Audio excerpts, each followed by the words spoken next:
Ermənistan parlamentinin sədri yenə danışıb. Azərbaycandan onun 110 kvadrat kilometr ərazisinə nəzarətdən və anklav kəndlərdən. Belə bir əsas dönəmdə onun niyə bu məsələni ortaya atması olduqca maraqlıdır və xeyli suallar doğurur. Dil çaşar, düzünü deyər, bax buna deyiblər. Ermənistan parlamentinin sədri Alen Simonyan da çaşıb düzünü danışmağa başlayıb. Daha doğrusu faktı etiraf edib. Bildirib ki, Azərbaycanın 110 kvadrat kilometrinə nəzarət onların əlindədir. Söhbət təbii ki, həm də ölkəmizə aid olan 4 anklav kənddən gedir. O kəndlərdən ki, Azərbaycanın bu məkanlarla bağlı mövqeyi dəyişməzdi.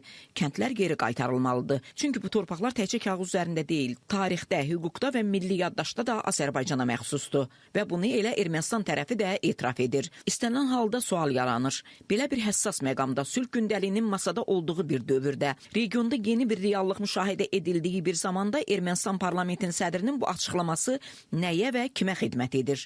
Məqsəd nədir? Alen Simonyan etiraf etməyə ki, indiyə kimi Azərbaycan ərazilərinə bir qismə onlar da nəzarət edirlər.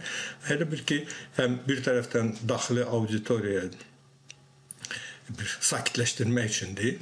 O bir tərəfdən isə təbii bu etiraf o deməkdir ki, biz sərhədlərin dəqiqləşdirmə zamanı Azərbaycanın tələbləri də gündəlikdə müzakirə predmeti olacaq. Hər bir halda bütün bu məsələlər danışıqlar yolu ilə qarşılıqlı bir sərhədlə bağlı komissiyalar var. Onların fəaliyyəti nəticəsində öz həllini tapacaq. Bəli, bəyanat var, amma ortada fakt da var.